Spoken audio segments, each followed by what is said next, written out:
Di sebuah desa bernama Ngasem, hidup sepasang suami istri bernama Ki Hajar Salokantara dan Nyai Salokantara.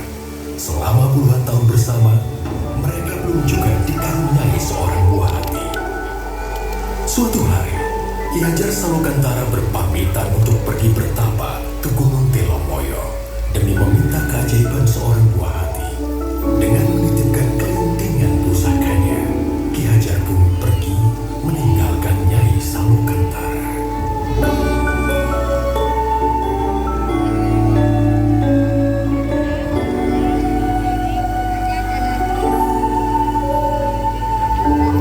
Setelah berbulan-bulan lamanya, Nyai Salokantara akhirnya mengandung seorang anak.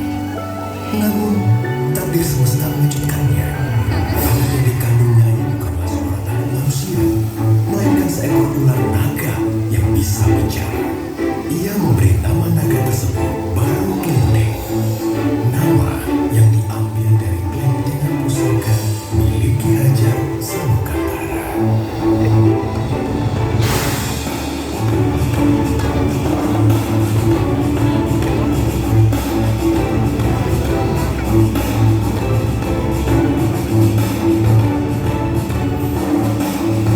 Nyai Salokantara membesarkan Baru Klenteng seorang diri.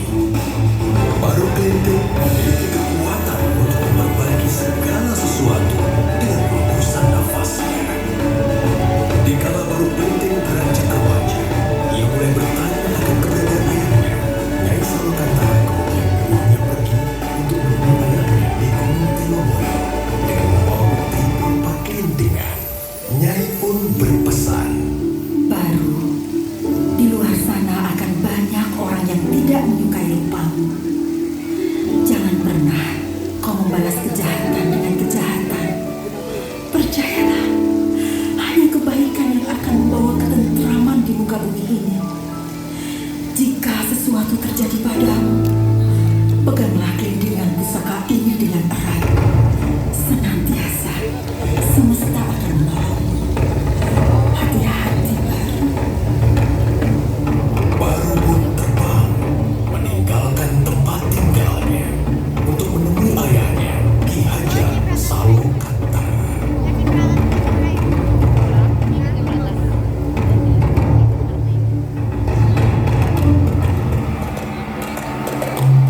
Setibanya di Gunung Telomoyo, Baru Klenteng mengagunkan Ki Hajar dengan keberadaannya. Ki Hajar Salokantara sangat terkejut melihat rupa Baru Klenteng yang merupakan seekor ular naga. Baru Klenteng kemudian memberitahukan Ki Hajar bahwa ia adalah anaknya. Ki Hajar merasa tidak percaya. Akan tetapi Baru Klenteng menggunakan kelintingan emas pusaka miliknya. Ki Hajar kemudian menguji Baru Klenteng dengan berkata bahwa jika Baru Klenteng mampu untuk melingkari Gunung Telomoyo dengan tubuhnya, maka Baru adalah anaknya.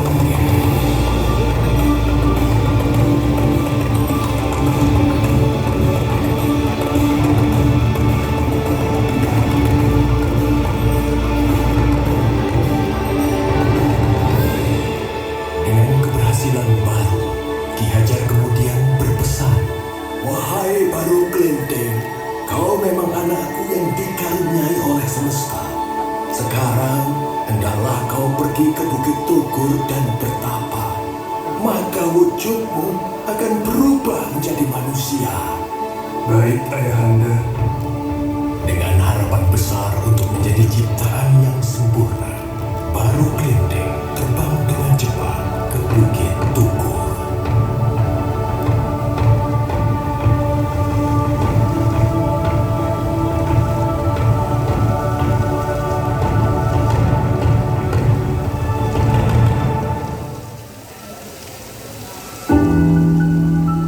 Namun di perjalanan, ia melewati suatu desa yang dilanda kemiskinan. Desa itu adalah Desa Patu. Merasa iba, Baru menolong desa itu dengan hembusan nafasnya.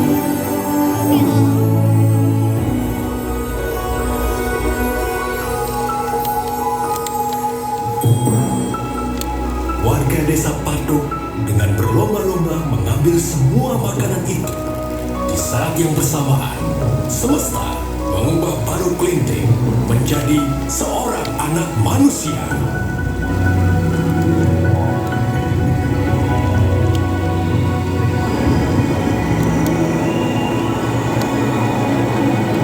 Ia merasa gembira karena wujudnya bukan lagi seekor naga yang menyeramkan. Tiba-tiba perut Baru Klinting berbunyi kelaparan.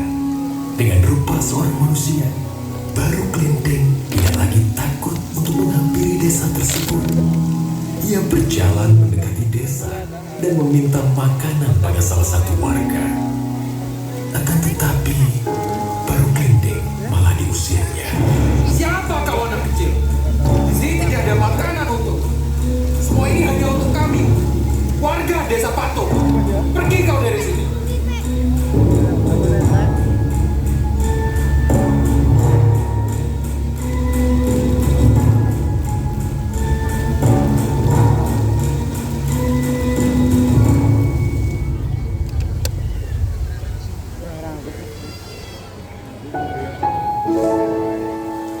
Tiba-tiba seorang nenek menghampirinya. Nenek itu menanyakan mengapa Baru menangis. Kemudian Baru bercerita bahwa warga desa Patok mengusirnya. Mendengar cerita Baru, nenek itu mengajak Baru ke halaman rumahnya dan memberikannya sepiring makanan.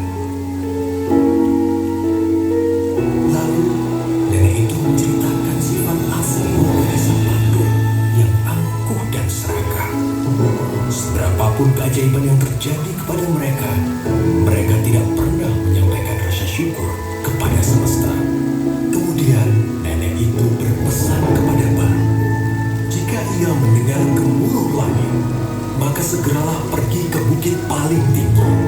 Dari sana, ia akan dapat melihat karma semesta.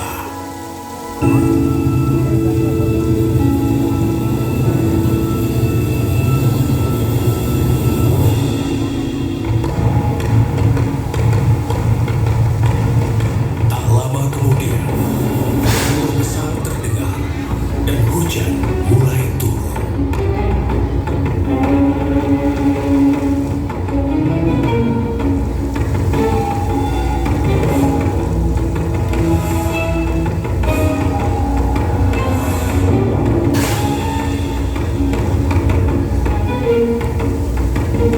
Dari kejauhan terdengar suara minta tolong. Baru Klinting melihat warga desa Patok dilanda banjir besar.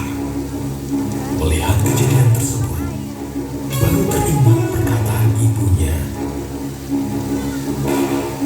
Jangan pernah kau membalas kejahatan dengan kejahatan.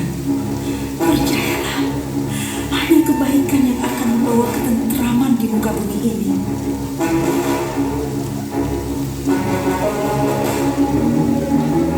Baru Klinting kemudian berdoa kepada semesta.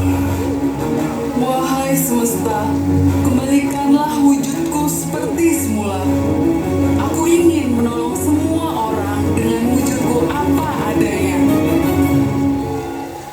Dengan wujud ular naga seperti sedia kala, Baru Klinting menolong warga desa Patok dari bencana banjir tersebut.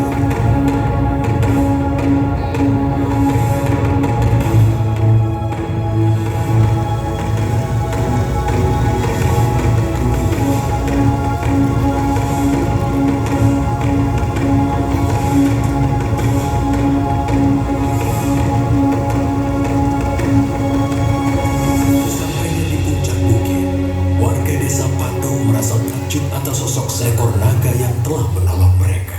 Baru Klinting pun memberitahu warga desa Patok bahwa ialah anak kecil yang telah mereka usir tadi. Warga desa Patok akhirnya menyadari kesalahan dan sifat buruk mereka.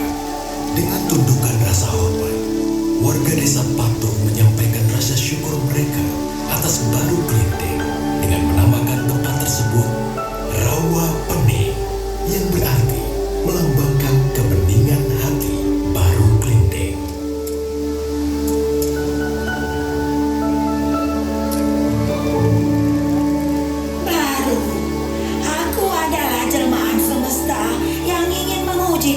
ketulusan hatimu.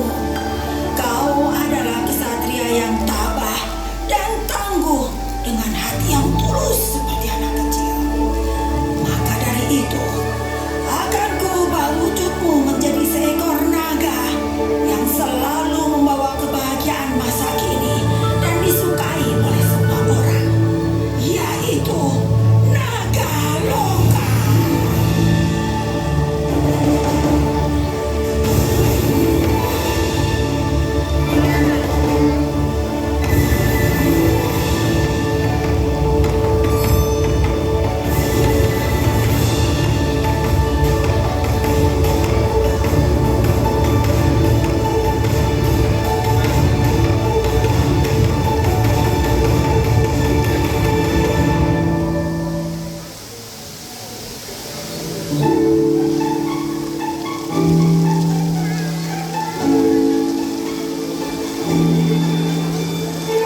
Dengan demikian, berakhirlah kisah baru Klendeng, seekor ular naga dengan ketulusan hati yang pada masa kini berubah menjadi naga loka.